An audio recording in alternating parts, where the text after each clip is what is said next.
So I first heard about this program in one of my religion classes. It's really just incredible. I mean, anybody who wants to go on one of these programs should really consider that these study abroad programs, this experiential learning, it's far and away the best way to learn. It is so worth it to come out and to experience these actual spots where the restoration of the gospel took place. It's really interesting to visit the sites. Certain memories come back to mind when it comes to the DNC, and for me it makes it more real. Well, as far as like fun experiences that we do out here, we spend a lot of time together, and it's really quite incredible how close you can get to people and the things that you're able to share, and just the relationships that you build with the people is wonderful, and it's tons of fun. Being on this trip is really my dream. I've always wanted to come and see the church history sites, but I didn't think that I would ever get the opportunity.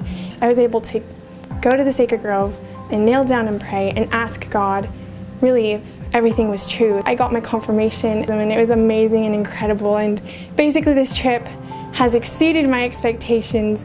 I just hope that I will be able to continue to fill the Spirit every day and continue that throughout my whole life.